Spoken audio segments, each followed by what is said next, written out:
What embarrassing moment did you not stop someone from doing because you wanted to see what happened instead? I was at a convention with a friend and went to the bathroom at break time. He heads into a stall and I go to the urinal. Man walks in right behind me and heads into other stall, unseen by my friend. Now this man had some problems, serious noises and smell coming from his stall. And then I hear my friend say, "Dude, what the heck, you trying to win a contest?" And he proceeds to let a huge one rip and giggle. Man in other stall does not reply, and unfortunately still has his own issues. My friend says, "That all you got? Check this one out, get." I'm crying from holding in laughter at this point as he lets another loud crap fly. My friend thinks I'm in the other stall and we are alone in there. The other guy probably thinks he's in there with an absolute psycho. Then finally my friend, after getting no response from me, says, "Yeah boy, my crap's so powerful it got you speechless," and he laughs. Other guy is probably terrified. At this point I start washing my hands, so my friend can simultaneously hear the faucet running and crafting still going on in the stall next to him. I say, "Hey Joe, just going to wash up and head back to the meeting room. Meet you there." It was absolutely hilarious how quiet that bathroom got when the realization sunk in for him. By the time they were both done, nobody wanted to come out first. My friend joined me in the meeting room, red-faced, with a look that said, "Seriously, dude, could you not have spoken up sooner?" Story 2. It happened in high school while watching an educational movie. We were 2 classes tucked into a small classroom to watch it together. So people had to sit on the desks as there wasn't enough chairs. I sat next to my friend's girlfriend on a desk, my friend on a chair in front of us. She strokes her hand through his hair. He takes his hand behind his back and proceeds to stroke her leg. Only thing was, it was my leg. I poked his girlfriend to let her know what was going on. We both knew what had to be done without uttering the words. We let this go on for a good 5 minutes, constantly fighting the urge to laugh out loud. Then I slowly pulled my trouser leg up. He stroked my very furry leg for about half a second before he realized something was very wrong. I'll never forget his face when he turned around to see what was going on. Story 3. This one is reversed as it was my friend laughing maniacally while it happened. My college roommate used to work at this chicken restaurant called Chicken Express. We would go eat at a location close to campus. This was not the location that he actually worked at, pretty often cause it's delicious. So one time he tells me, "Hey man, when you order the tenders, make sure you say shibby shibby after your order.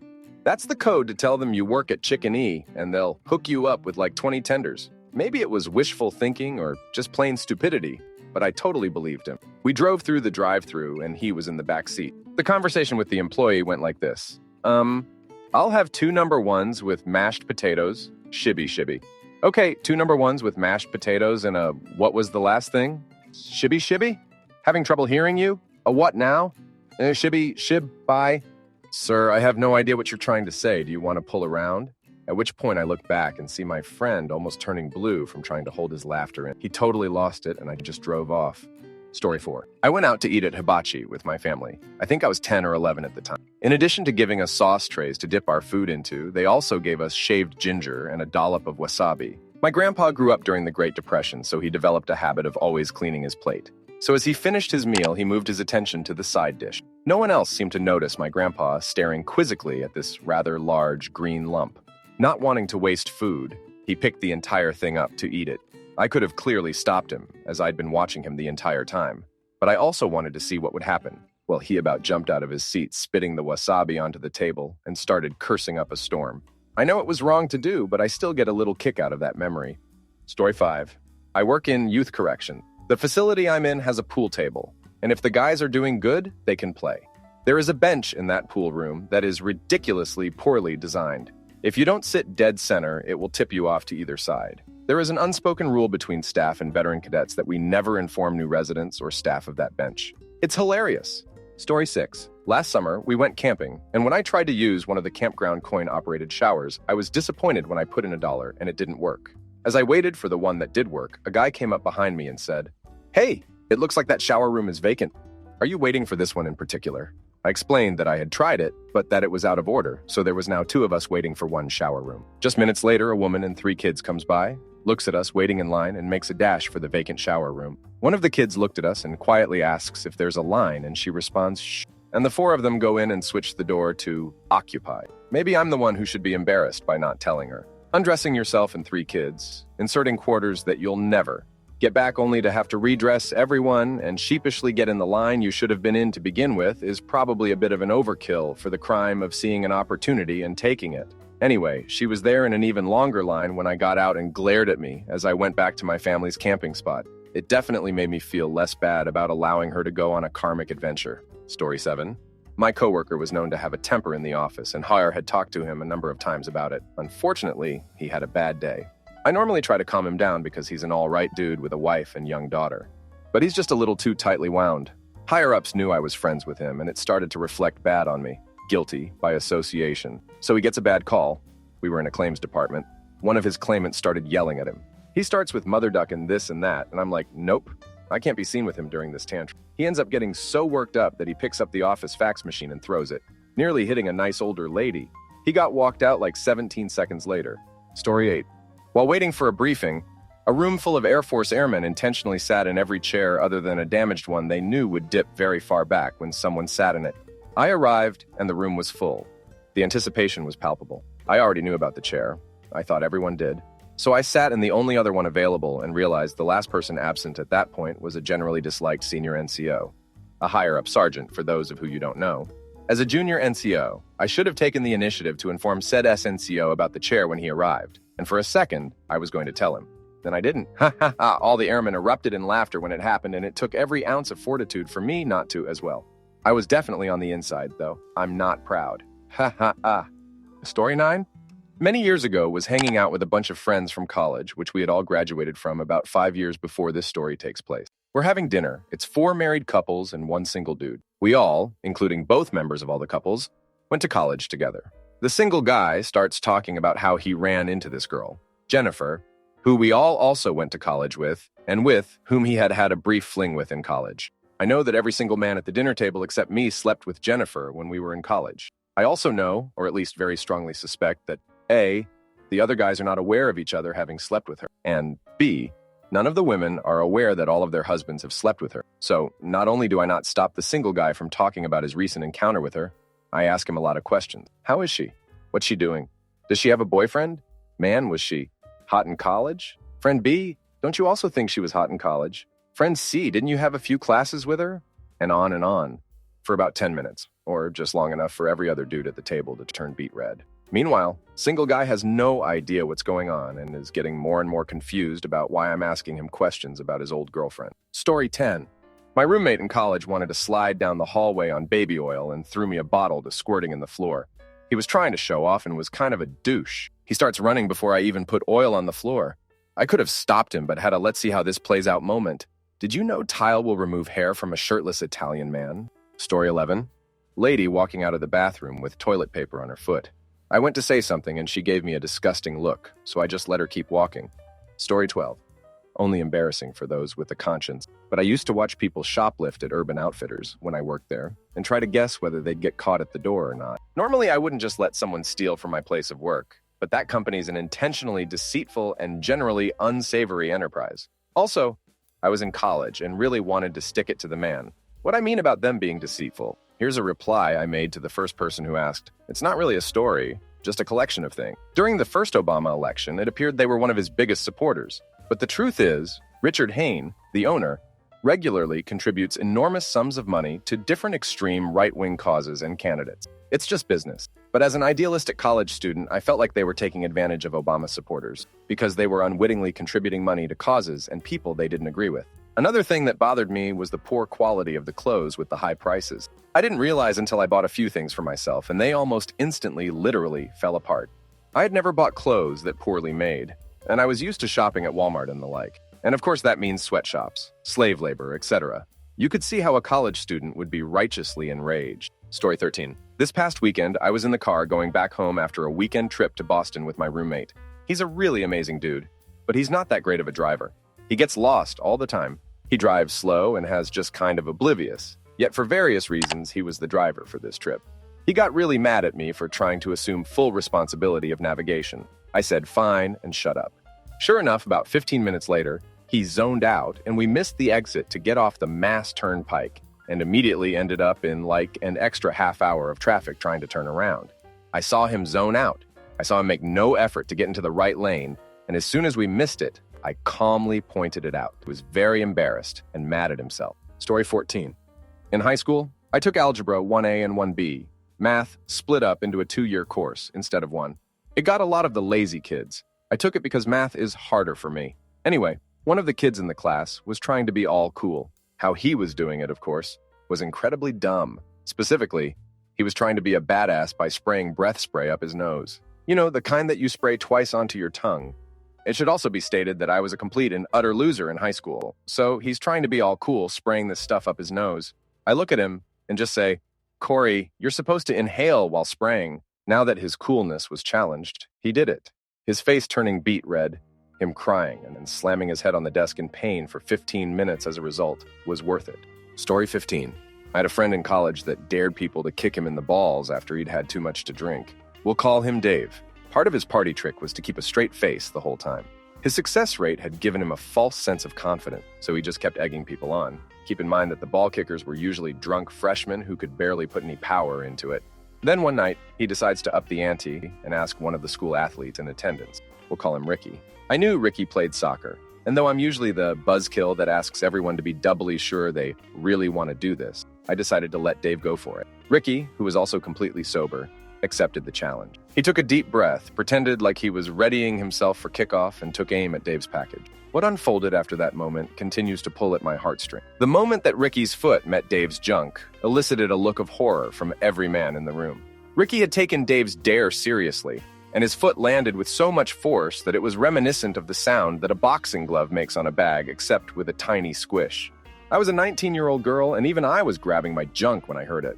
Dave quietly excused himself, while Ricky apologized profusely. After Dave hadn't been seen for a while, I went looking for him and found him lying in a ball on the bathroom floor. He had been there for about half an hour. He looked at me and said, "I think I need help." Ricky, who was still feeling guilty, was also sober, and I asked him to drive us to the hospital. They did the whole 9 yards for Dave, including an ultrasound. I waited outside the room, but I could tell that the ultrasound tech was trying to make small talk. So while he was imaging Dave's balls, I could hear him talking about a Peter Gabriel album. The doctor said that Ricky's foot hit Dave's junk hit. He spent the rest of the year with a banana hammock underneath his jeans. The only funny part was that, since he dressed like a generic hipster, he had to buy new pants so they would fit over it. Story 16. Haha. Thanksgiving. Happens every ducking year. I watch my out of town. My life is so awesome. Relatives turn into crumbling shapes of their former selves with every glass of wine, beer, and sip of whiskey. My cousin suddenly spout out last year how my other uncle used to undress her. She touched his purple monster. They bantered back and forth about what would normally be some kind of crime, while my other relatives looked down at their food like nothing was being said. 2 years before that, my stepbrother got like 20 phone calls from his girlfriend while his wife sat next to him uncomfortably. That marriage didn't last. And my aunt peed herself in the kitchen by accident when she could not find the bathroom fast enough. Yes, Thanksgiving is glorious, and this time of year is my absolute favorite. Story 17. So in college, I became friends with this girl who was kind of a world traveler right when I transferred in. She was a part of the international group that welcomed all of the international students and shortly after invited me to a party for all the international students. I'm meeting lots of new people, and there's a really stunning girl from Italy that I was interested in talking to. My friend encouraged me to go open with Bella Figa when talking with her. Beautiful girl was the meaning. It had Bella in it, so I thought, what the heck. I make my way to her, introduce myself, and say those magical words. The beautiful Italian girl gave me the most repulsed look and walked away. I turn around and my friend is laughing hysterically. It translates to, "You have a beautiful pussy." Story 18. My wife and I decided to hang out with some friends one night, and we noticed a new guy join the group. He seemed nice, but a little off. Turned out to be a total stalker who always carried a backpack. We nicknamed it the Kit. Anyways, we were playing some games, and this guy manages to hit his hand. Since no one really knows, they guy, I offer to take him to the hospital. My wife and I jump in the car, and I let him sit in the front seat. He seems super happy about my wife riding along with us, and starts chatting with her. I keep peeking in the mirror, realizing he's total interested in my wife. And my wife is trying to keep a straight face. She lets him flirt, trying to be nice and not embarrass him as I drive in silence until we get to the hospital. He hops out, and is trying to make plans with my wife to go out to dinner or a movie, and she's dropping hints like flashing her ring and telling him she's busy. Finally, he's like, "Fine, if you don't want to go out, just say so."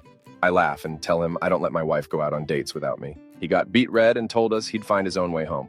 I think I enjoyed watching the boost of confidence it gave my wife the most. I can tell her she's amazing all the time, but stuff like that is proof. Story 19.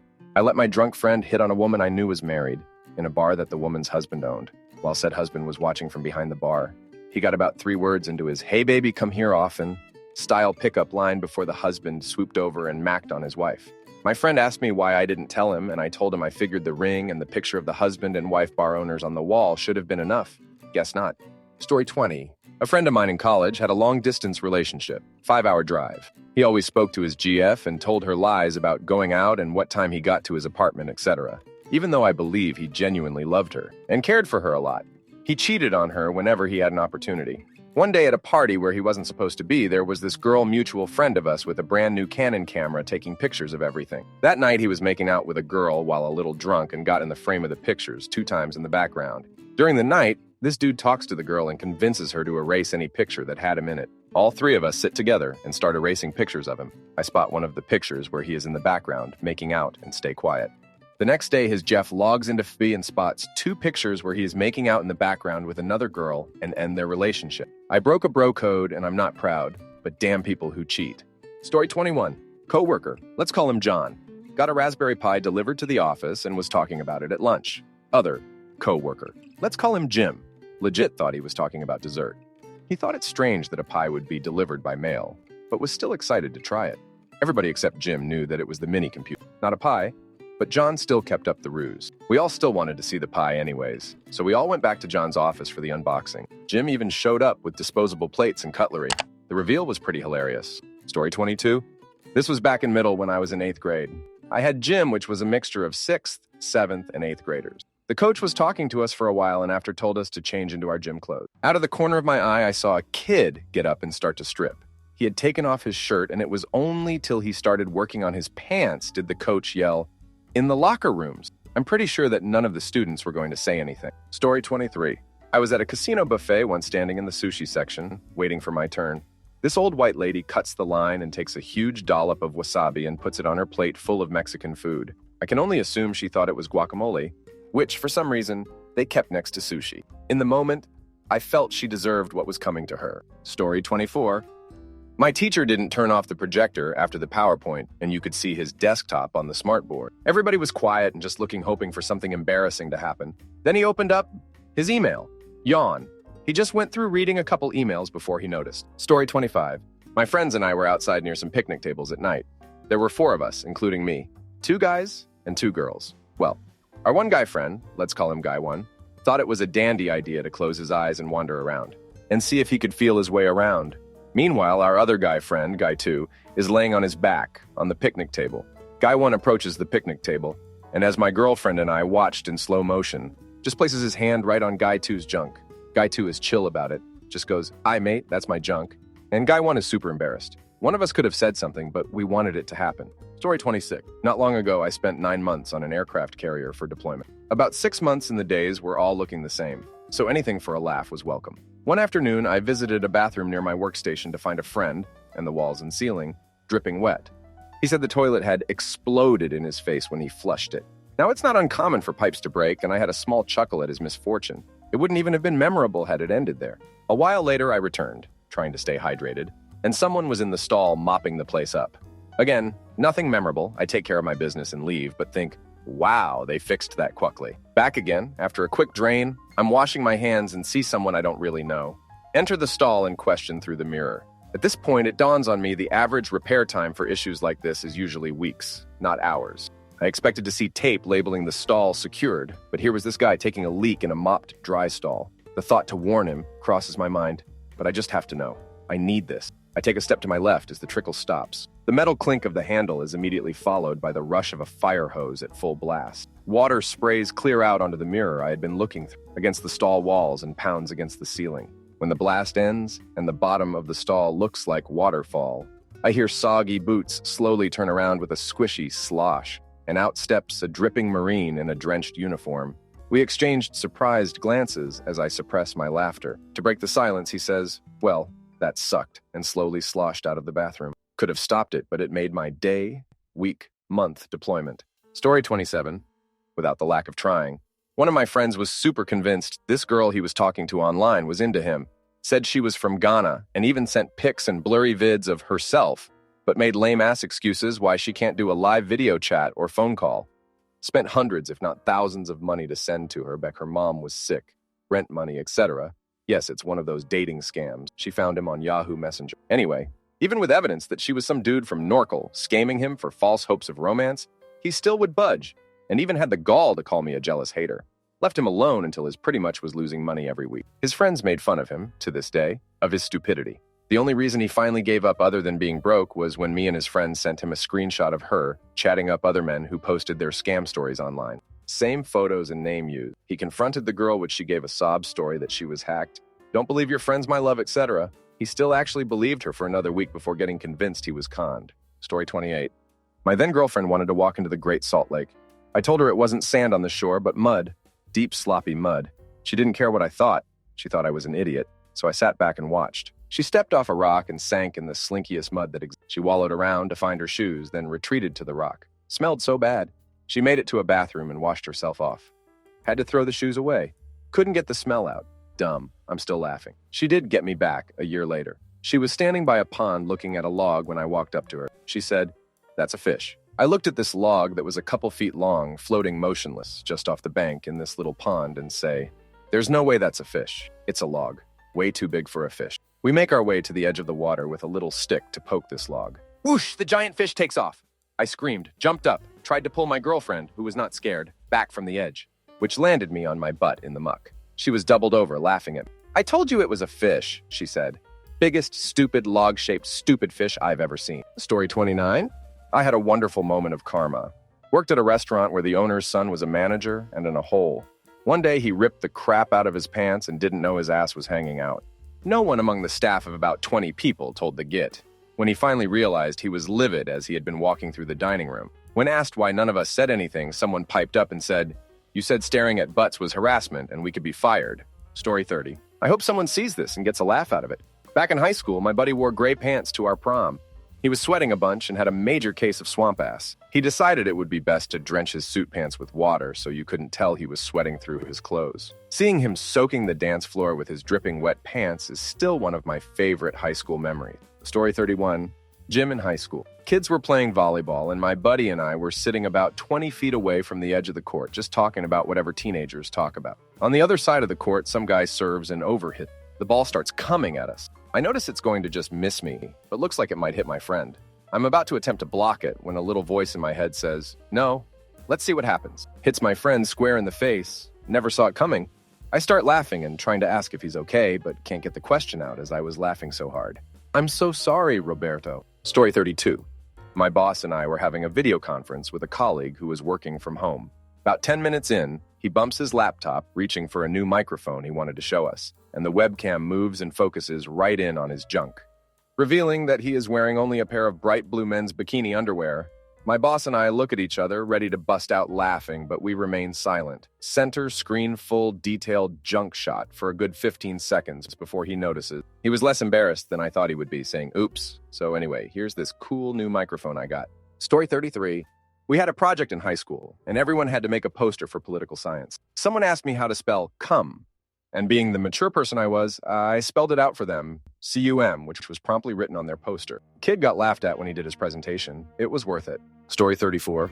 Back in high school, a friend of mine was planning to ask another friend to prom during theater rehearsal. Her character was supposed to read a note during a scene, and he wanted to write "Prom, look left" on it to reveal himself with a bouquet of flowers. Sadly, she'd been asked by 3 guys and already planned to go with one. Everybody knew this but him.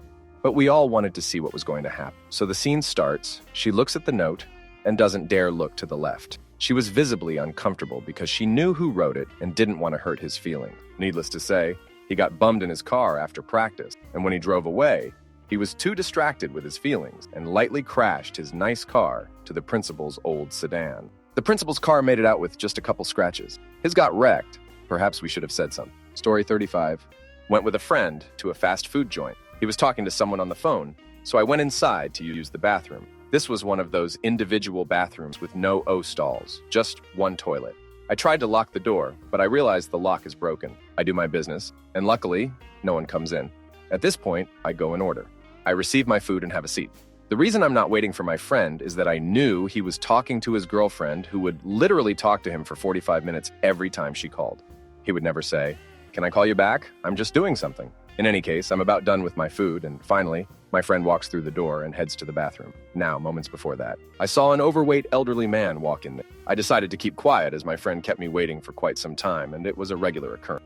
GF calls and the world must stop. He walks into the washroom and all I hear is, "Hey!" He quickly jumps back and walks towards me red-faced. I was laughing quite hard. Story 36. Teacher in class reading the review questions of the end of the textbook chapter. One guy was sort of falling asleep on left side of the room. The teacher loved calling on people he knew weren't paying attention, so he calls on him to answer. I don't remember what the question was. The guy jumps up in his seat and mumbles to his friend sitting behind him asking what the answer is, since he obviously didn't even hear the question. Without hesitation, his friend whispers, "Answer is B, pussy." And as fast as he can, he yells out, "B, pussy." And once he realizes what he just said, sinks lower in his chair than I thought possible and turns fire engine red, all while swearing at his friend behind him. I laughed so hard I cried. The teacher just looked at him and pretended he didn't hear his answer and asked him to give it again, which he obviously by then figured out what the actual multiple choice options were and gave one of those. We knew his friend was going to give him the wrong answer, and man, am I glad everyone let it happen. Story 37. I was sitting in a car in a Home Depot parking lot watching these two guys tie drywall to the top of their car. They were running the rope through the driver and passenger side window, with the door closed. So I watched. Of course, they got done, went to open the doors, and couldn't open them. They had to jump through the window. One of the guys was a short little fat guy. He hopped into the window and got stuck. I could only see the ass end as he struggled to get in. The thought of him wedged in the window, kicking his feet to get in, still cracks me up. Story 38. In middle school, a friend of mine tripped in the middle of the crowded hall. Me, being the git I am, watched instead. She ended up grabbing a guy in front and pantsing him. They both fell with their hands on his cheeks. Everyone stared. On the plus side, they are dating now! Story 39. It was probably one of the funniest things I've ever witnessed and thought everyone would enjoy it. What you need to know about the victim is that he is a really good kid, but he is also one of those kinds of people who always has a story to one-up yours and never hesitates to show off whenever possible. I've worked at a ski hill for quite a while and mostly worked in the terrain park building, testing and maintaining features. In order to be able to open up a new feature, the park crew has to hit it and then sign off on it. The most important thing, as any park rider should know, is that you look before you leap and always start off easy to gauge what you're capable of doing on said feature. We had just put the finishing touches on a decently good-sized jump, somewhere around 45 to 50 feet from takeoff to landing.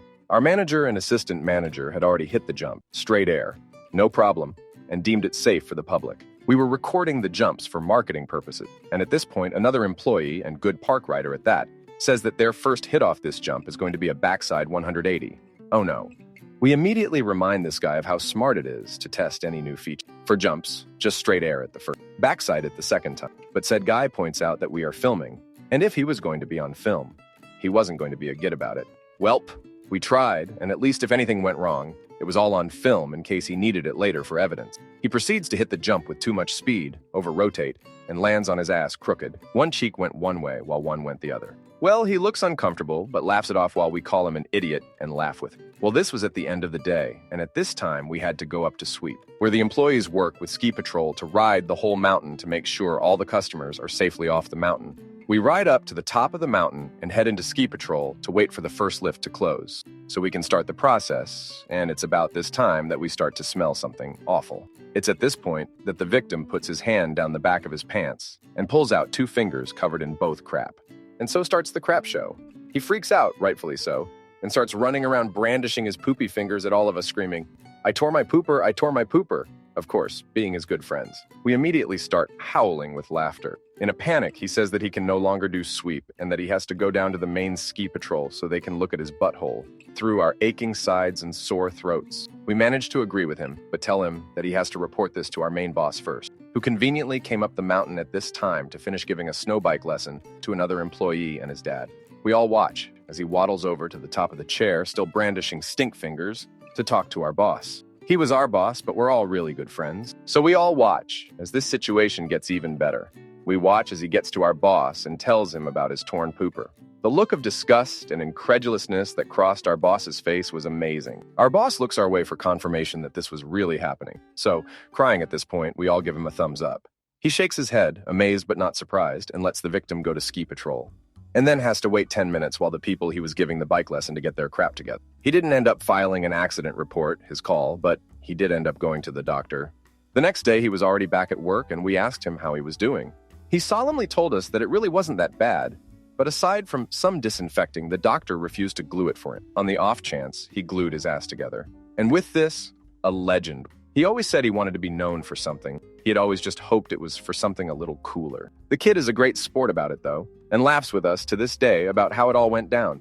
He actually started being a voice of reason when it comes to some of the stuff we all do, telling us that anyone, at any time, can tear their pooper. Words to live by.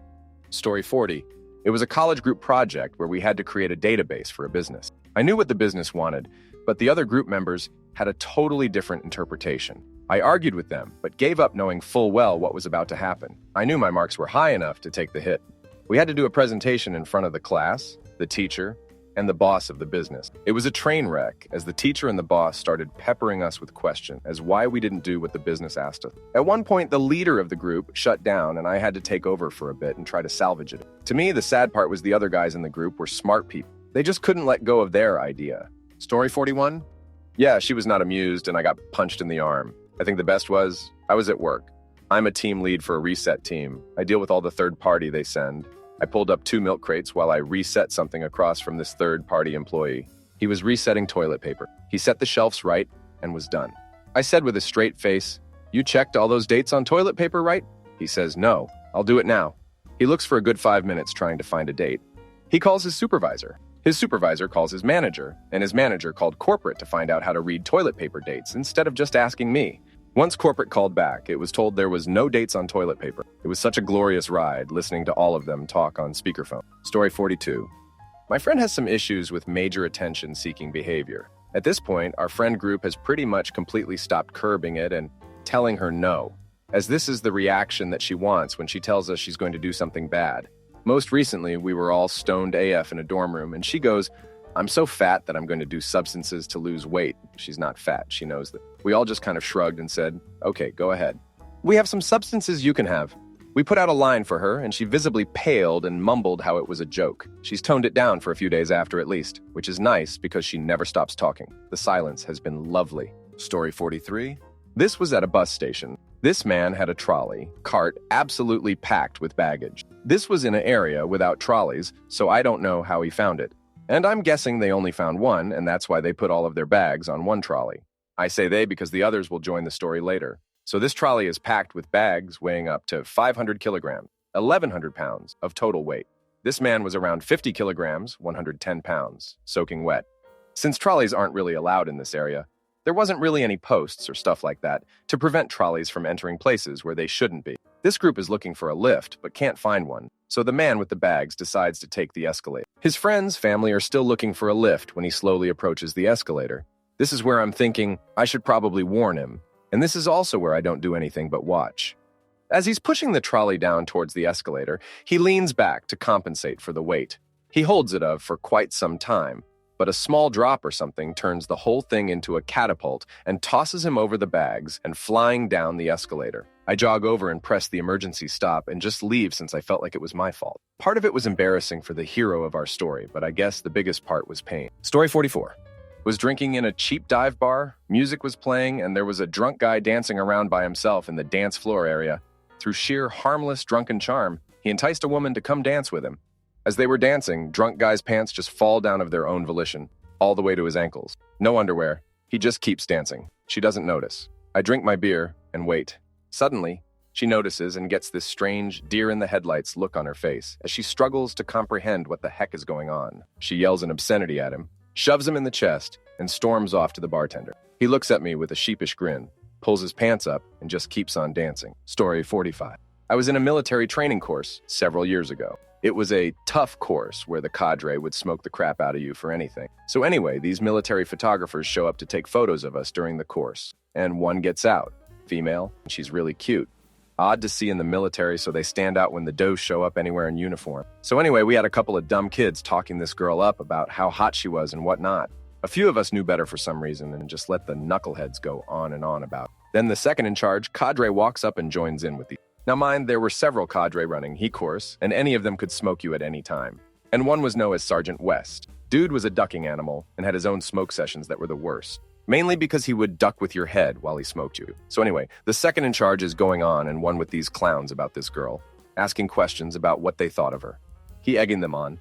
They flat point her out, that one. they say. He goes, "That one?" Turns around and says, "Oh, really? That's Sergeant West's wife." You could have heard a ducking pin drop. These clowns see their life flash before their eyes, but so did we. We blasted these ducking idiots for like 2 hours while we're on the range shooting. Anyway, the day goes on. No Sergeant West and no smoke sessions to be had all day. So we're thinking we're good. Sergeant West must be out for the day.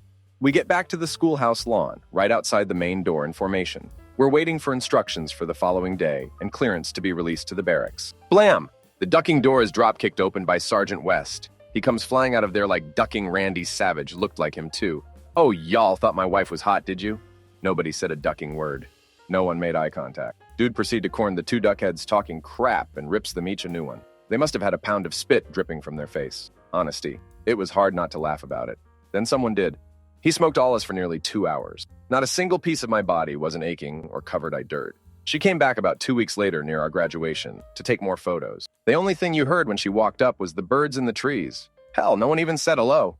Then Sergeant West says, "What, you can't say hello to my wife?" In unison, we all said, "Hello, ma'am," without looking directly at her. Story 46. When I was working in the fitting room of a discount store, a woman came out with the Max items all not on hangers. When I told her she needed to hang the clothes back on the hanger, she says she doesn't work here and I needed to do it. So as she's walking away, I notice her skirt was tucked up into her underwear. I didn't speak up, just let her walk around like that. Story 47.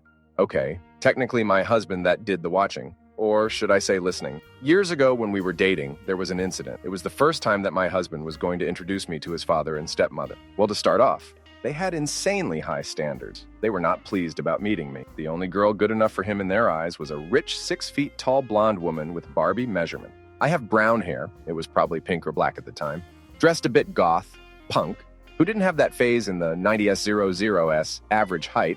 They also lived in the rich part of town and had a good amount of money. My family was just average, and I drove a junker car, so not what they were wanting for him. The dinner was scheduled about 2 weeks out, and I figured I would just be as pleasant as possible and hope for the best. Well, you guessed it. I got the stomach flu a few days before, and it was bad. His parents were not open to a new dinner date. They just thought I was trying to get out of it. My husband tried so hard to explain that I was sick, but they weren't having it, and they were getting kind of mad about it. So I told myself, "You've been sick a few days already. The worst has surely passed, so muscle up, Buttercup. It will only be a few hours. You can do this." So we get to his parents' house, and it's awkward. They give me a tour of the house and make small talk. They leave me in a room alone at one point, and I can hear them telling my husband that I don't look sick at all. Oh, the wonders of makeup, and oh, how they would shortly learn their assumption to not be true. So dinner is almost ready, we are sitting at the table, and then it hits. We have all had that gut-wrenching feeling like a lead plunger has just dropped from your stomach into your gut, and you only hope that you can find a toilet before your bowels give way. I excuse myself and power walk to the closest bathroom to unleash fury. Now is where the real fun begins. I'm in there a while. Can't even count the courtesy flushes. Every time I try to leave, my stomach just ain't having it. The whole time I'm trying to just not to think about how my absence is making the dinner more awkward. Then the stepmom comes outside the door, knocks and says, "Sweetie, are you all right?" No, really not. Now I'm even more on edge. I muster out, "I'll be out in just a minute." Ugh. I finally find the strength to leave my porcelain throne. I head to the dining room. I see the food on the table, getting cold.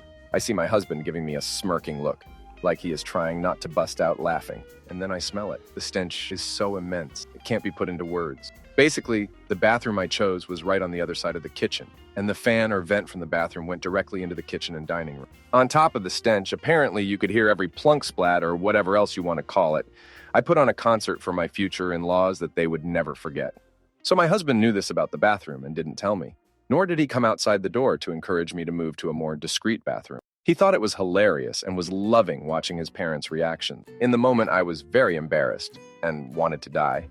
But I made it through dinner somehow. After the dinner, they totally said, "Well, she seems nice," in a super condescending tone. Oh, well, bonus. No one really wanted to talk over dinner. Story 48.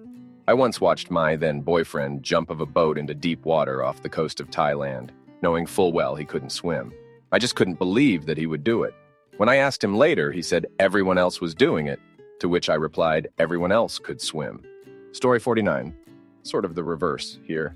My dad almost let me sit on a strange guy's lap once. We were walking out of a big box store, and I have no brain for cars, so I was walking towards the little black car that looked like the one I came in. I had my hand on the passenger door handle and my foot just a bit off the ground, all ready to open it and get it when I noticed the seat was occupied.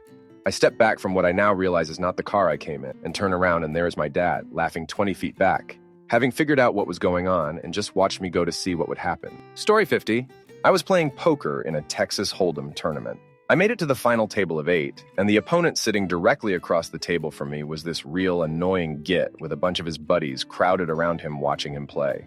Every hand, he's picking up his cards and showing them to all the guys standing around him, trying to send an intimidating signal to the players still in the hand that he's such a good player he doesn't need to keep his cards secret. Then there's a hand where it's just me and him still in at the flop, and he's bet quite a sizable stack that I equaled. My own cards were a reasonable pair, jacks or something. In each of the remaining betting rounds, he keeps betting high, and I called. At the river, he's gone all in. I put my chips in and say, I call. You have ace-queen. You were bluffing, and there's a mirror right behind you. Story 51.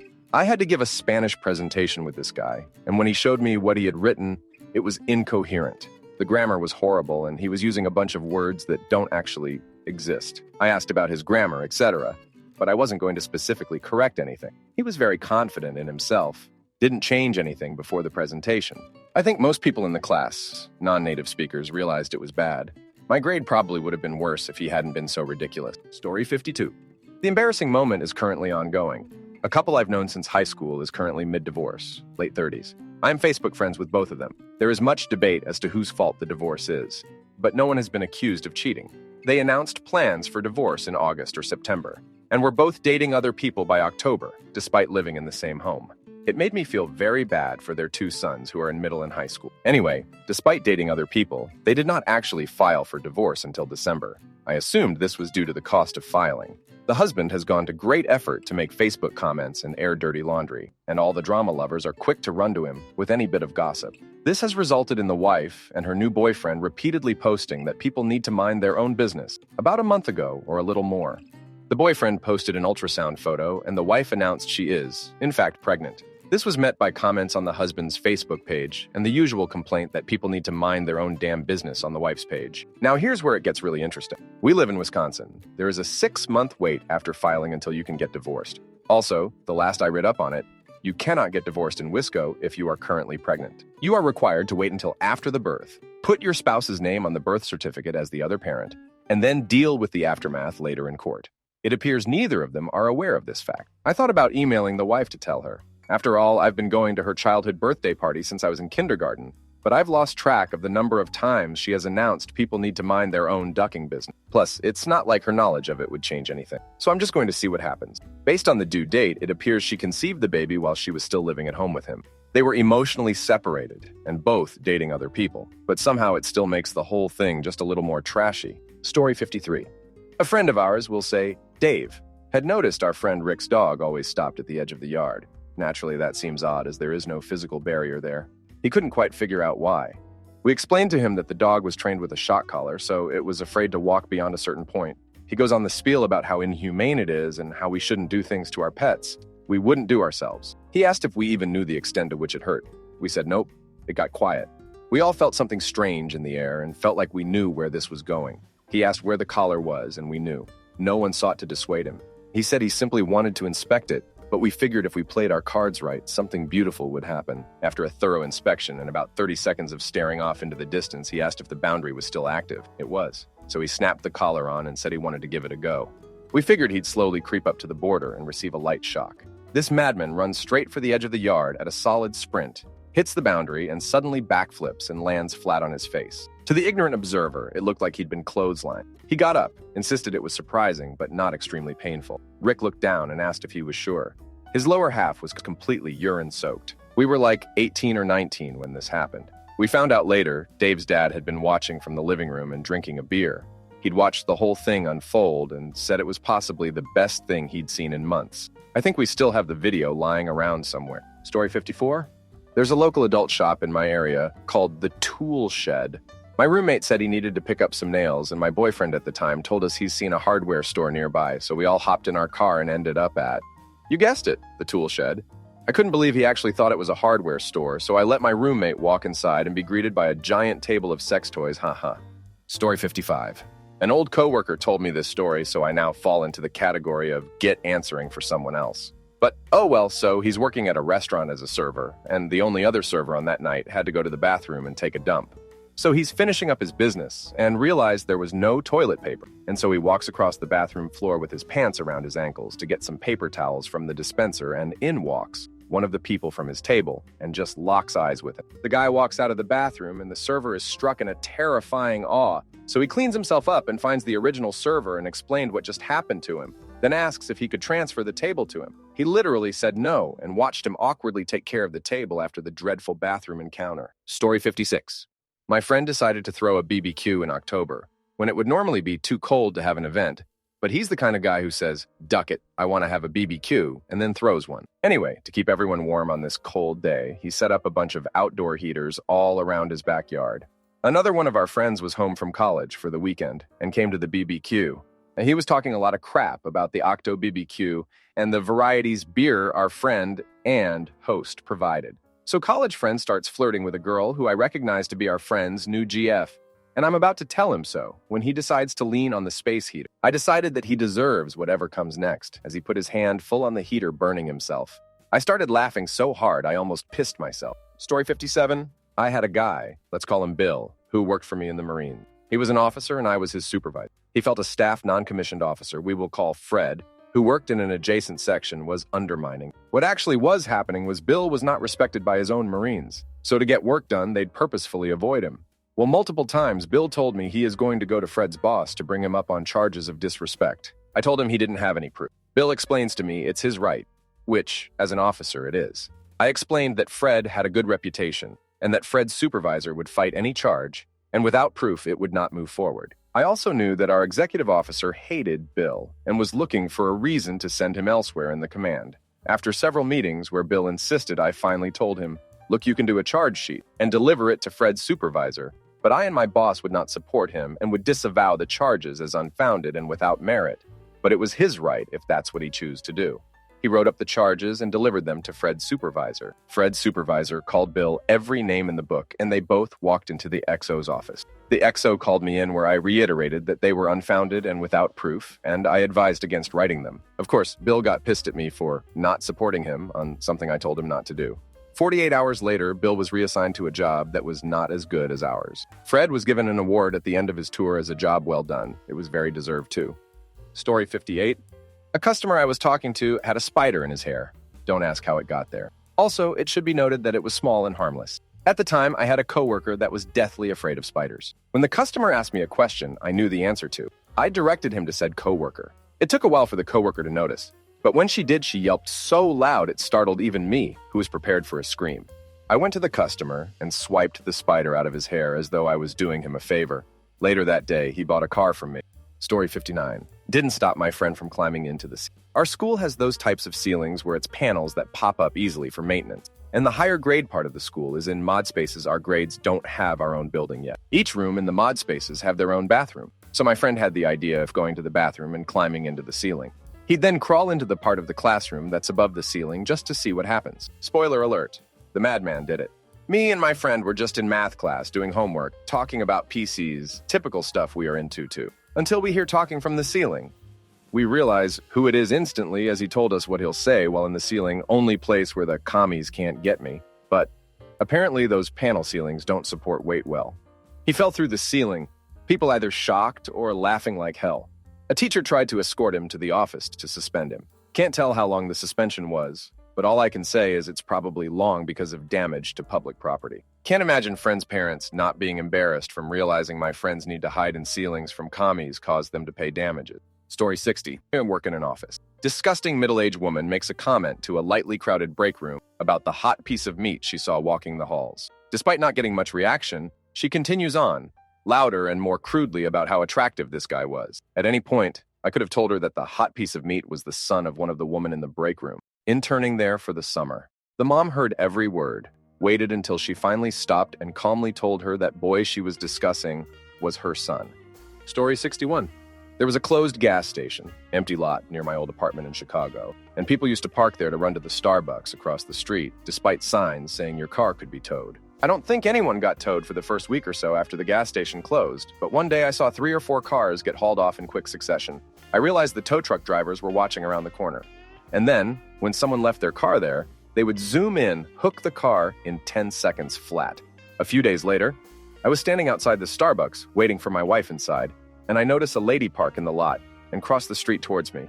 I could actually see where the tow truck was, so he could certainly see her car.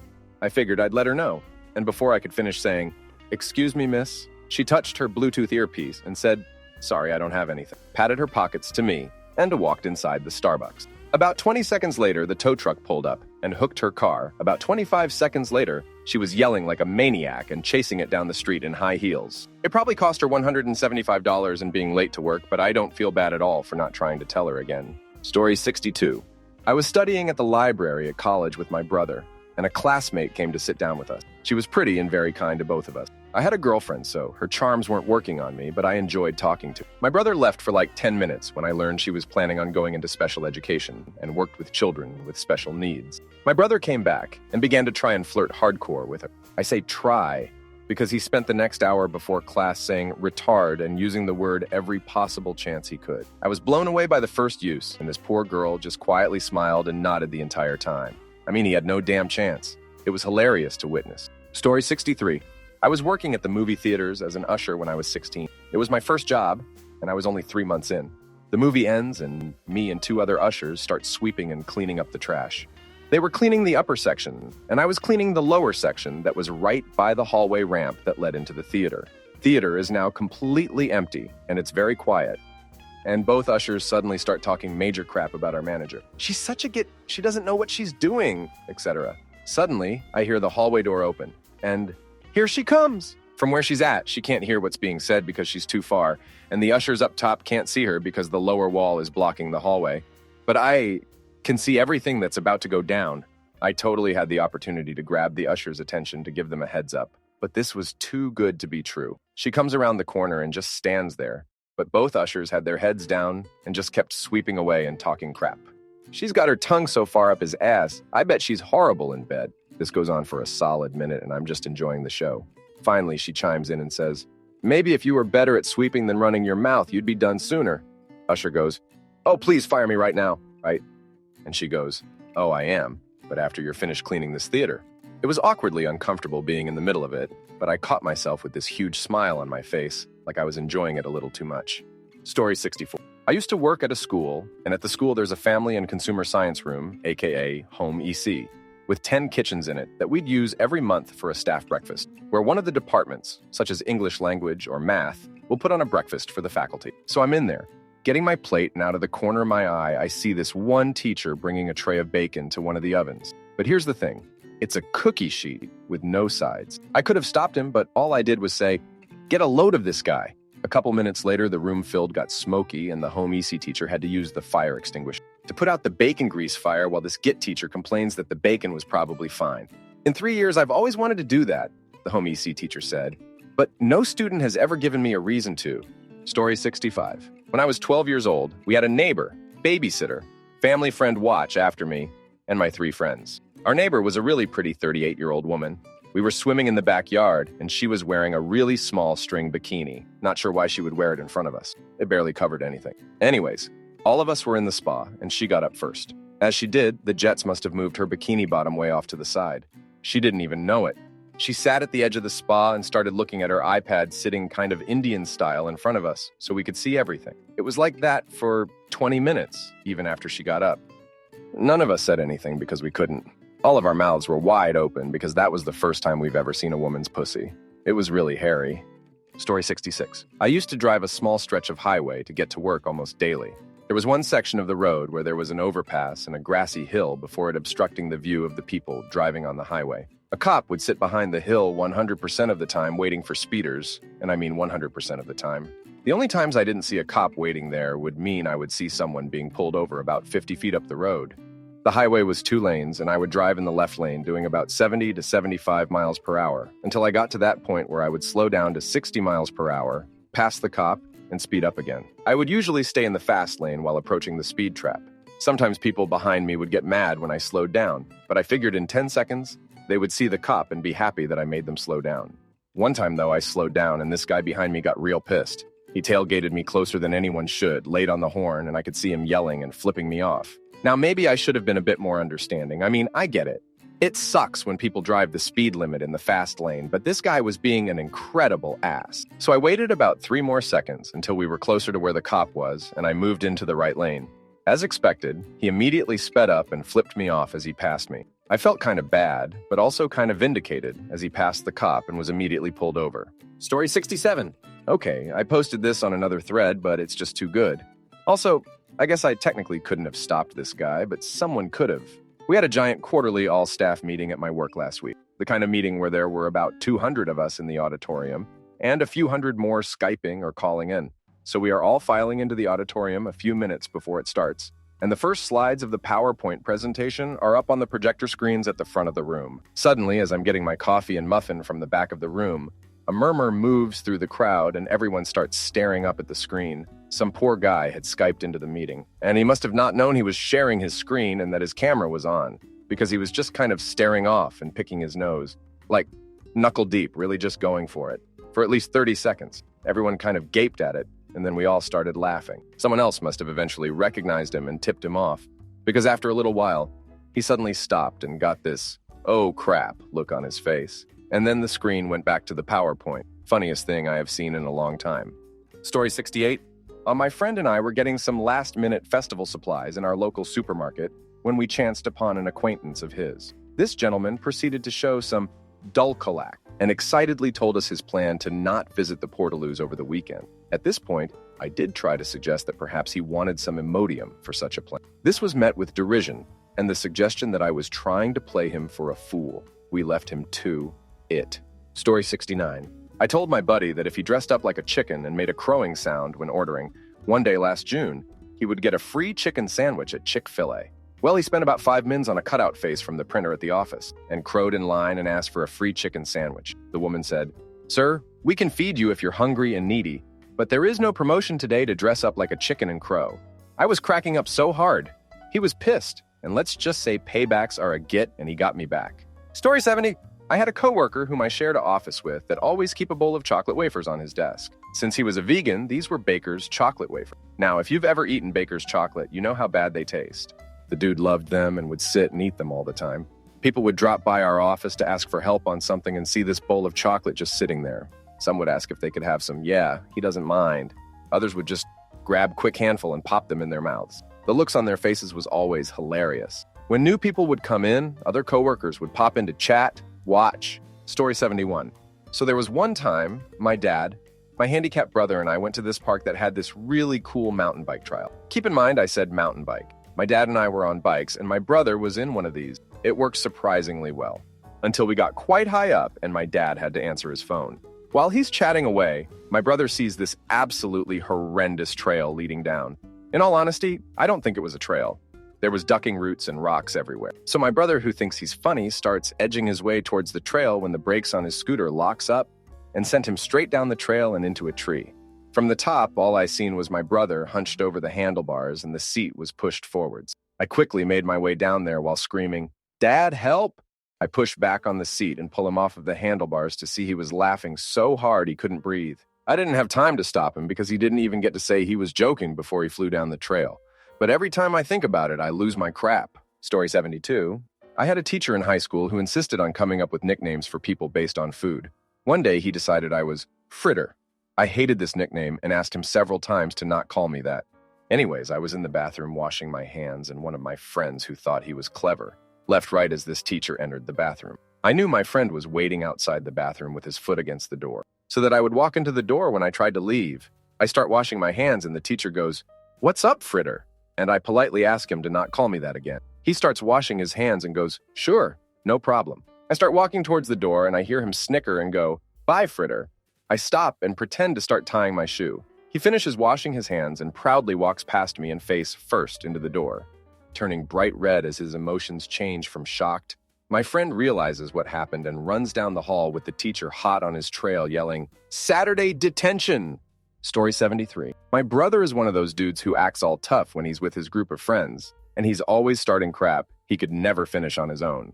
One time he tried that with me, and I just let him get sucker punched. I just wanted to see someone kick his ass since he's always talking like he can handle himself. Story 74. Coworker arrived in Japan. Locals offered us osenbei. He had never had one before and assumed it was a sugar cookie. Naturally, he was expecting a sweet, sugary cookie and instead bit into a salty rice cracker. It was totally unexpected and his face was priceless. I would give just about anything to see that again. Story 75. Over a decade ago, I'm not proud of myself, was dating a guy who lived in the middle of nowhere in a house right next to his dad's house. The two houses were actually connected by a screened-in porch. Late one winter morning, I woke up and decided to get something from the kitchen, which was next to the connecting porch. His dad and about 5 other gentlemen were outside, having just come in from deer hunting. I went back to the bedroom to find my boyfriend awake. He had a habit of sleeping nude and was indeed naked that morning. He jumped up and said he needed to grab something out of his truck. As he went to leave the room, I tried to tell him that his dad and friends were back from hunting, but he told me to stop whining and he'd be right back. Sure enough, 30 seconds later, he walks back into the room, red-faced, and starts looking for something to put on. His dad and friends called him Turtle for the rest of the time we dated. Story 76. Back in high school, sophomore year or so, before we could drive, my friend and I were waiting outside the movie theater for her mom to pick us up. We're standing at the curb and a red car pulls up, the same kind her mom drives. I glance inside at the driver and quickly realize it's not her mom and start to say something, but she doesn't listen. She walks right up to the passenger side and yanks on the handle to get in, and the door is locked, so she yanks on it a few more times. When she finally looks inside to see why her mom isn't letting her in, she makes eye contact with the terrified woman whose car she was breaking into and starts frantically apologizing before running away embarrassed. I'm laughing my ass off, and when she comes back, she just looks at me and says, "You suck." Hey, I tried. Kinda. Story 77. When my brothers were younger, they and my dad went to eat at some breakfast place. When my youngest brother got his pancake, they came with that little scoop of butter. My brother looks at it in wonder and asks my dad and oldest brother, "Is that ice cream?" My dad and oldest brother look at each other, and my dad says, "Yeah, kid, that is ice cream." On another note, apparently plain butter is disgusting. My brother actually makes a habit of stopping little kids from making that mistake now that he works at a restaurant. Story 78. I had the it done to me by my dad. I was playing in some musical in high school for my guitar class. I tuned my Gibson Sonex 180 that he gave me at home so I'd be ready to go. I didn't know it, but he tuned down one string, not a lot, but enough to hear the difference if you're paying attention. Not even 15 seconds into our song, the teacher stopped us and made us all retune on the spot. I was like, "I'm good. It's not me. I did it at home." I swear, the second I hit that string and it just went twang instead of being in tune, horrified me. I just so happened to see the crap-eating grin on my father. He said it was payment for the guitar. Story 79. In college, one of the guys on the floor was preparing a dance routine for some dance competition. He came into my room and asked my roommate and I what we thought. It was just comically bad. It consisted mostly of him humping the air and floor. We both told him it was awesome and couldn't wait to see him perform it live. He performs the dance and everyone cracks up, just as we suspected. I felt bad about not telling him he shouldn't perform that dance in front of so many people. Later on, I found out from another guy on the floor that he asked his opinion too, and he told him it sucked, but he still went ahead with it. Story 80. I watched a dude paint himself into a square when painting a stage. We wanted to say something, but figured his moment of realization would be priceless. It was indeed. He struggled for about 5 minutes trying to find dry floor to leave on. He didn't notice we were watching the entire time. Story 81. So, I just finished watching a movie in the cinema with my friends when we head to the restroom. We avoid the cinema one because it was too crowded and went to one in the back of the mall that usually is very empty. Me and a couple of friends were in the urinals as another one went into a stall. Another friend barges shortly after and proceeds to give us a weird gesture as he enters the stall next to where my friend was. He proceeded to climb on top of the toilet and peek at the next stall while saying, "Hey, how is it going?" Funny thing, he peeked into the opposite side where there was another man doing his business. We promptly proceeded to abandon him in the restroom to solve his misunderstanding. Story 82. Me and my friend were in English class. We were sitting directly next to each other in separate desks, and there were a lot of books on a cart next to him to his right. I was on his left. So we're ducking around and then he starts to fell to the right because I pushed him a little too hard. It wasn't a hard fall. It was a slow fall. You know, when you're just barely falling and you really have a while to reflect on how ducked you. I smiled and looked him into his eyes and he said, "Help," before flailing not only to his right, but taking down some books with him in the middle of a silent classroom. It was glorious. Story 83. Used my fingernail to draw a heart around the cute server's name on my friend's bill before he went up and paid. He knew it was there, but didn't think she would notice. She did. Story 84. My 2-year-old cousin made a big noisy fuss because his mother wouldn't give him a lemon slice. So she handed him the lemon slice and started videoing when he tried to eat it. Story 85. Watched a cousin grab a jug of soy sauce instead of the jug of maple syrup for his waffles. Me. Chuck, the heck are you? Chuck, huh? Me. Nah, never mind. Story 86. Back in the day, I had a band, and we'd made some t-shirts for ourselves. Once when we were wearing our t-shirts for the first time, with the logos, one of our know-it-all friends goes on and on about how he loves the band. He didn't know it was us. Starts making up some bullcrap origin story for the band. Talks about the band's first hit local tour in Virginia. Then the 10 years of bogus band history. We kept quizzing him, and he kept making crap up. It was hilarious. Story 87. When I was the lowest man on the totem pole at my current job, a couple of guys were seeing who had the best safety toe boots by hitting each other on the foot with a 3-pound hammer. Story 88. Someone stole my shock pen thinking it was real. It was the middle of music class while the teacher was speaking. He screamed and threw his trumpet off his lap and knocked over a couple music stands. The detention was so worth it. Story 89. A monkey jumped on my back and my a-hole friends just watched and didn't warn me even though they saw it happening. We were at a monkey temple in Kathmandu, and I definitely made a scene. What is the most ground-swallow-me-up embarrassing moment that's ever happened to you? I ran into an old coworker at McDonald's. Our tenures had overlapped by about a month, and that was several years ago. He recognizes me and calls me over to his friends and tells them, "This is the nicest guy I have ever met." In the next 3 minutes, I called him by the wrong name and asked him how he liked a job he'd never worked at. It was pretty clear that I hardly remembered him. I was so embarrassed that I got my McDonald's to go and ate it in my car. I'm midway through my burger when him and his friends walk up and get into the car directly facing mine. We made awkward eye contact while I had my food in my hand, and then they drove off. Story 2. My favorite one was an account of an event on the work forum. A manager was working through a transaction with a couple. Whenever the man was asked a question, his wife would answer. He asked, "Does she ever let you speak for yourself?" The wife responded with, "No, not since his stroke." Damn. Story 3. It was my birthday, and we were sitting at the kitchen table. It was my 2 sisters, Dad, and Grandma. We were just passing out some cake, and my dad asked if anyone wanted whipped cream, and I said, "Rub whipped cream on me, Daddy." I have never once in my life called my dad Daddy. I'm not sure if it matters, but I'm a guy, and it was for my 23rd birthday. Story 4. I'd been seeing this guy for about 3 weeks or so, and he was staying with me for a couple of days. It was early enough that I wasn't quite comfortable with bringing poop into the relationship, as if there's ever really a good time. And so, when I started to feel some intestinal distress, I asked him to go to the shop down the street and pick up some wine to have with dinner. He was fine with it, went downstairs, and gave me some blessed minutes to relieve myself. It was a crap for the ages. Periods will do that to you. So sending him away was definitely the right call. I went to clean myself up, and no toilet paper. None on the roll, none under the sink. The only place I knew I had some was in the back room, where I stored all the non-perishable stuff. Tins, kitchen roll, bleach, that sort of thing. Well, at least I was alone. I waddle down the hallway, holding my cheeks apart so as not to make a mess, and I'm about halfway to the back room before I hear a little voice from behind me. "What are you doing?" Turns out he'd been to the shop in record time, got back without me noticing, and was sitting on my couch watching me do the Kansas crapty shuffle down my hallway. And I'd been presenting my crap-smeared ass to him like some kind of tub girl mating ring. That was not how I had anticipated introducing butt stuff into our relationship. Story 5. Went to dealership and test drove cars, went to sign for car, reached into pocket. Hand went through pocket to skin 6. Rip in my favorite jeans, thought nobody had noticed butt cheek hanging out. And felt relieved, returned to dealership for oil change. 3 months later, salesman. "I see you got new pants." Story 6. My laptop kicked the bucket, and a coworker of my mom's kindly offered to recover file. Guess what the only folder he could recover was? My adult folder. Story 7. Happened in grade 9. Don't know why, but me and my friends would play this stupid game where we would try to sneak up on each other and slap the back of our heads as our way of saying, "Hey." I spotted my buddy Reese at the end of the hall and snuck up the best. I could and wound up a home run slapper. He noticed last second and ducked. I ended up slapping the crap out my teacher's boob as she turned the corner. Duck you for making me remember this op. What happened after? So here it is. After the slap, it felt like time was frozen. Kids in the hall all just stopped what they were doing, and the teacher just kind of stood there in shock. I was so embarrassed I cried. In the hall, surrounded by kids from my grade. Then I got sent to the principal's office where I got a 1-day in school suspension for hitting a teacher.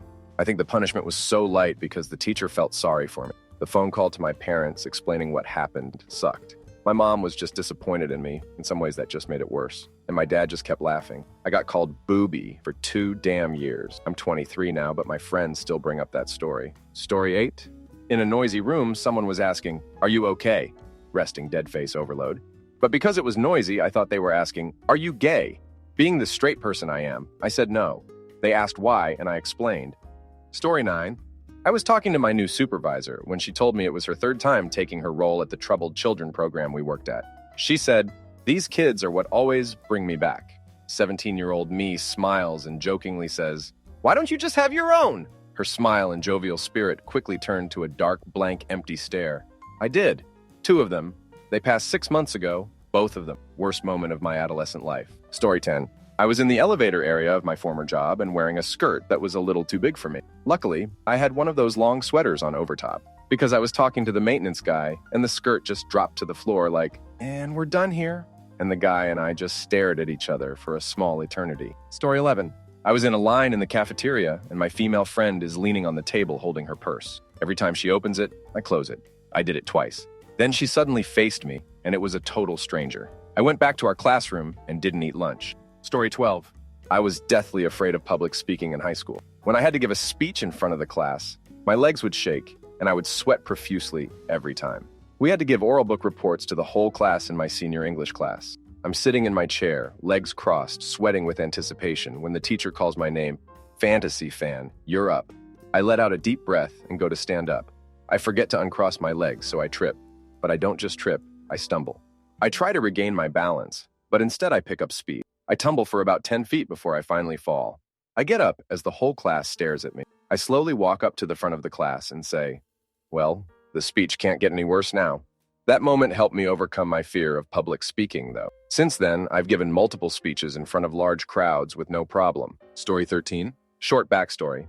I have epilepsy. We discovered I have epilepsy after I had a full-on tonic-clonic seizure for the first time when I was standing in front of my locker in the 6th grade. It was the first one of my life, and my body didn't know what to do, so I ended up peeing my pants. It's the only time I've ever lost bladder control during a seizure. Fast forward to the 10th grade. I was in class talking to a new kid who I just so happened to have a crush on. I had told him my name, and a girl turned around, took one look at how we were sitting together and said, "Aren't you the girl that peed herself in middle school?" He never talked to me again. Story 14. In middle school, I used to have a bad habit of chewing on these pens that had sharp tips and came in red, black, and blue ink. Can't remember the brand, but they had a gray body and a see-through little window to see the ink left. Anyway, what I didn't know is that the tube body was slightly pressurized, and one day during class, I bit too hard on the pen, making it burst into my mouth. My teeth, tongue, and lips were stained blue for days, and everyone went around saying I gave a Smurf head. Story 15. Ordered an Uber with my new boss on a business trip yesterday. Began making small talk with the driver to show her how great I am at talking to. Driver was talking with his girlfriend on a headset. Story 16. I said to my cousin's wife, "How's the children?" She said, "Oh, they're not here yet." Then it hit me. She just had a miscarriage not a week ago. I mistook her for another cousin's wife. Story 17.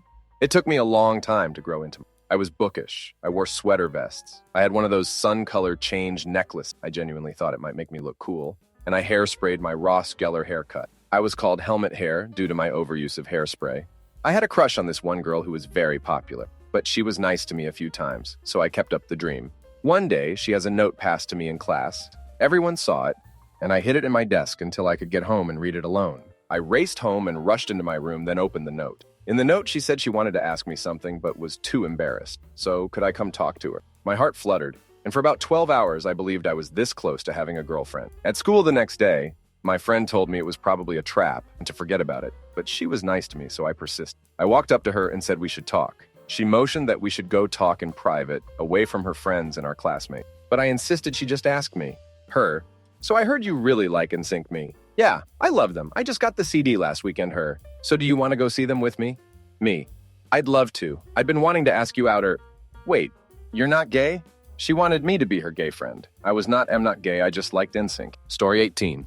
I used to wait tables. During a busy Sunday post-church lunch rush, I had to make a sundae for a table in the very back corner of the restaurant. I get to the table and the entire party starts laughing. I'm standing there holding the sundae, super confused. I look down and realize that I had somehow managed to get a large amount whipped cream directly over my pussy while preparing the sundae.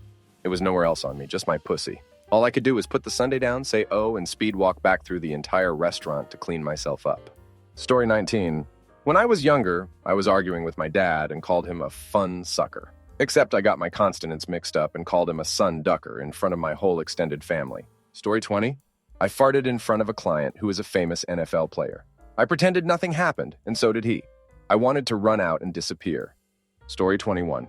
trying to stalk someone on Facebook and typing their name into the status bar instead of the search button. I was in a car with my friend at the time, and then we lost signal as I frantically tried to delete. Still makes me cringe. Story 22. First bikini, Canadian Lake with 16-year-old boys in the cabin next door. I was 15, in love. They take a week before asking if I want to try water skiing. 2 seconds standing, faceplant. Bottoms slowly sink in the crystal clear water. When they come back around to help me into the boat, I reply, I don't think water skiing is for me. Swam back to shore in my life vest. Never water skied again. Life advice. Learn water sports in a one-piece. Story 23.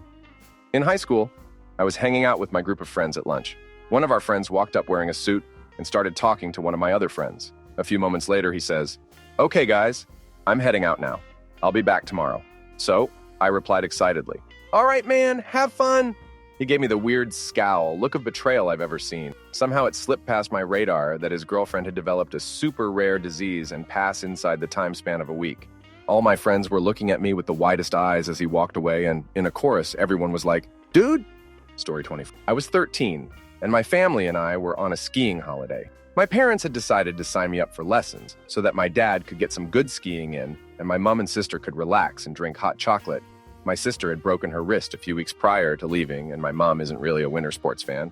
I had been throwing myself down mountain slopes with about as much grace as a brick, with the tutor occasionally griping about said demeanor, and was exhausted. We had time for one more run, so we all waddled over to the T-bar machine. This imaginatively named device is so called because a metal bar, shaped like an upside-down T, hooks below your butt and drags you upwards, so you're not constantly climbing for 10 minutes and skiing back down in a few seconds. Somehow, my jacket got caught on the bar, which knocked me to the ground.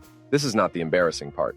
It then dragged me along the snow, past where I was supposed to ski off, and carried on along a very icy patch towards the mountain, where it would turn back. Still, not the embarrassing part. The embarrassing part was when the rough ice dragging under me somehow managed to pull down my ski pants, thermals, and underwear, exposing my bare ass to an entire slope of people and giving me a nasty ice. Friction burn all down my thigh. Also, I was yelling my head off to get someone to stop the machine. A lot of people saw. I was helped up and off the ice and skied down to the bigger lift to take me back down to the hotel. I cried the entire way down. The real kicker was getting back, telling my family this story, while still sobbing through wounded butt and wounded pride, and having my dad and sister howl with laughter while my mom desperately tried to comfort me. Story 25. I was walking with my friends from the dorms to a restaurant or something, and, deciding to be silly, started doing this little skippy hop type walk.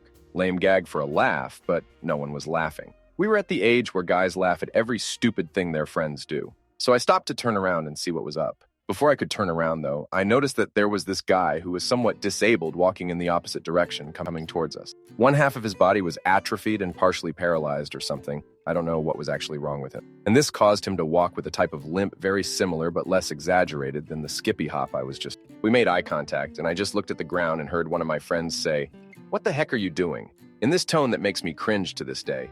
That was almost a decade ago. On the upside, this was so cringy, if that word is even appropriate, that I think I'm dead inside and can't feel embarrassment. Story 26. When I was a teenager, I was a Von Lunter at a triathlon, and my job was to write athlete's number on both legs and both arms with a Sharpie. So here come a man. I marked one leg, then the other one. Then I do his first arm, and I ask him to turn for the other one. He said it was true. I have only one arm. I'm really not observant. Story 27. My birthday party. About 15 years old. Kid knocks on door. I answered. Kid's front tooth is green, like from rot. It was a temporary cap or something. I just stared at him and he said hi. I said tooth. Pretty sure we both were humiliated. We did not retain. Story 28. Game 5 of the Cavs versus Pacers series this year. Was pretty drunk and stood up to go pee to the bathroom. Lost my balance and fell over the row in front of me. Then in my panic, I went all the way up the stairs, only to realize I needed to go down to get to the concourse. Didn't even pee, called a lift, and went straight home to pass alone. Story 29. So I had a crush on a girl back in 10th grade. We pretty much flirted with each other, and she told me via MSN that she would like a hug when she came back to school. She was sick for like 2 weeks straight. So when the day came, I hugged her. It was super awkward. I hugged her for like a minute straight, and she calmly asked if I would let go of her. That minute felt like an eternity and felt embarrassing as duck. After like 11 years, it still makes me cringe when I think about it. Story 30. I ran into someone I knew from high school at the DMV and talked to him while I was waiting. I got called up and I took care of everything I needed to do before he did. As I was leaving, I told the guy, "It was cool seeing you. Good luck with the wait," due to the fact that there were 20 people in front of him. He heard it as, "Good luck with the wait." which was something he was always sensitive about. He looked at me, pissed off, confused, and said, "What did you just say to me?" To which I sloppily attempted to explain by saying, "You know the wait, there's a bunch of people in front of you," or something like that. It was very embarrassing. Story 31. I used to wear glasses, hearing aids, braces, and had severe cystic acne. My doctor put me on Accutane for the acne, and it made my face insanely dry. One day, a few weeks after starting the medication, my friend made me laugh hard in class. It cracked the skin on my cheeks, and my face bled in the shape of my smile like Heath Ledger's Joker scar. I was an abomination. Story 32. I've awful depth perception, and this one time my friend and I were waiting to cross the road and a bus was turning, and for some reason I was convinced that it was going to hit us. So I grabbed my friend to try and save her, but ended up just cupping her boob. While the bus didn't hit us, and all the passengers just stared at this weird kid cupping this girl's boob, who then started beating on me with her backpack once she got over the shock. I still think I saved her life, though. Story 33. I was in high school and heavily involved in drama and acting. I was looking for things to audition for outside of school. My mother found an audition for a Renaissance fair. She insisted I audition, as I was being super picky. I did not want to at all. I ended up agreeing. Flash forward, she tells me auditions are in costume, so she bought me a really cheap, crafty costume from an iParty-esque website. The audition was at a really waspy country club, so I show up in costume. I immediately want to pass. I enter the country club, and I have no idea where the audition is. There's a ton of people in there, and they are staring at me and laughing like I'm a joke. I'm literally almost in tears. Finally, I ask a worker, "Server, I have no ducking idea where the auditions are." He gives me directions that make no sense, so I wander this place for what feels like forever until I find the room. I enter, and the panel looks at me, repressing their laughter. I want to die at this point. They say I am definitely looking the part, prepared for the audition. I was given an audition form and told to fill it out. I asked for a pen. They couldn't find one, so one guy takes this really expensive pen out and gives it to me to borrow. He says he needs it back, as it's really expensive. I leave the room, panic, weep, and flee the country club with this guy's super expensive pen. Duck that crap. Story 34. Sitting around the kitchen table with newish boyfriend's mom and dad in the living room. He's filling out a form for a sleep apnea test because he snores like a bear at night. Most of the questions he needs to ask other people because they happen while he is sleeping. Does your snoring wake your partner? Question comes up, do you suffer from impotence? And I immediately answer, nope. Cue the slow head turn of the mom and boyfriend, plus the immediate laughter of the dad in the next room. Felt my face go cherry red as I sank deeper into my chair. That's how they found out we were active. Story 35. I've had plenty of embarrassing moments, but this one makes me feel the worst. Background, I played the flute in middle school, and I wasn't very good. Also, I was a chubby girl who always had misfitting and mismatched clothes. I was not self-aware at all. So in 7th grade, we had a hat day. Instead of wearing a hat, I made a hat out of those long balloons people make animals out of. In math, I thought I felt something poking my head, but I wasn't sure, so I just ignored it. Skipped to band practice. We were doing chair tryouts, and most of the time I was last chair. But this time, I actually practiced and tried to do well. My teacher didn't like me, and after assigning everyone else, she said, "And malaria, you're in last chair." I was so embarrassed. I took off my balloon hat in shame when I noticed pen marks on the back of it. The girl sitting behind me in math was trying to pop my hat in class. That just made me so embarrassed and sad. I never wanted to try at anything ever again. Story 36. After a dress fitting, my seamstress made some remark about how she appreciated me not sucking my gut in, which would have thrown off the measurement. I then proudly proclaimed to her and her husband that I never suck. Story 37. My boyfriend and I had only been together for a couple of months and hadn't gotten past the passing gas in front of each other's stage, which totally sucks for me. Because in general, I'm pretty freaking gassy. I don't drink carbonated drinks except beer occasionally, and one night I happened to consume quite a lot. We fell asleep, and I woke myself up because of the herd of animals stampeding noise coming out of my butt. We both gitted our heads up, looked at each other, and fell back asleep. My git thinks that I need to clear the air and acknowledge the elephant in the room the next morning. I explained to him that I know I farted a grand fart and I'm so sorry, to which he looks at me with a blank stare and asks, "What am I talking about?" He didn't even remember, and I told on myself. He still laughs about it to this day. Story 38. Was going to use my throwaway, but duck it. I'm visually impaired. Accidentally laid in a girl's lap, thinking she was my mother. Both of us were too surprised and awkward to say anything. I pretended to play with my phone while stabbing myself on the inside. Story 39. I was 15. Went to an outdoor center with my classmates where we camped overnight and did some activities over 3 days. Anyway, we had a fashion show where all the boys dressed as girls. So the girls dressed me up with a short skirt and whatnot, crop top, Well, in Ireland, it's pretty cold at night in October, so there I am in my mini skirt, freezing my ass off waiting for the fashion show to start. And we go up on a table in front of all my classmates, and my boxer shorts are loose, and my small, cold junk is visible at close proximity to my whole class. The cool guy in my class shouts, "It's like a junk, only smaller." And I died a little bit inside while people laughed, and I heard a few audible awes and accompanying sympathetic female faces. The instructors quickly got me down off the table to their credit. Anyway, that moment stuck with me for a long time, and I actually had a bit of trouble with my junk image for a while until I realized that actually I'm perfectly average. Story 40. I work around pools a lot. Therefore, I sometimes get to know the lifeguards. Lifeguards tend to wear bathing suits. I'm at the grocery store and see one of my lifeguard friends with her father, but it took me a second to recognize her. I literally said the word, "Sorry, I didn't recognize you in clothes." I almost just abandoned my cart and left the store. Story 41. Just last week. So I'm a construction worker, and I got to a job site that had a giant ditch pretty much all the way around it to lay in electric cables. I was in a hurry. A man with one arm was supporting the big, heavy electrical cable on his shoulder as they worked it into the ditch, creating a space under the cable behind him. Instead of going around or waiting until they were done, I decided the best course of action would be to try to sneak under the cable right behind this guy when he paused. I stumbled right into Johnny One Arm's ass. I almost knocked him over. What the duck was I thinking? Story 42. This will require some background. My husband's parents divorced when he was very young, for reasons I'm still not sure of. His father and grandmother were furious when his mother took him to a psychologist, and he was diagnosed with Asperger's and dyscalculia. I had always accepted the fact, and while we were dating, my sisters would playfully tease him about it. A few of my family in jokes related to his Asperger and how it gave him an edge in playing cards, leading to a moment when my sister asked a different kid who was good at cards at a completely different function whether he was autistic. I had to tell her, that's not what we say to people we don't know. At a semi-family reunion with my husband's father's side of the family, I tell his cousins this story, thinking it was pretty funny, and I got blank stares, dead silent. Not a chuckle, not a laugh, not a word spoken. The topic was changed. I wanted to die. Later that night, he had to explain to me that nobody on that side of the family even know he has Asperger's, even his cousins and the younger generation. He just never bothered to tell them because his father and grandmother were adamant there was nothing wrong with him. It didn't negate the fact I wanted the earth to eat me then and there. Story 43. I was in elementary school talking to my crush, and I just straight up drooled. There was no hiding it. And he goes, "Did you just drool?" And I said, "Wow, where did that rain come from?" and ran away. Story 44. Knew a girl with the last name Vong. Decided to remember it as one letter away from super common last name Wong. Next time I see her, I couldn't remember which super common last name, so I said, "Is your name Ching or Chung?" Accidentally sounded like a racist idiot. Story 45.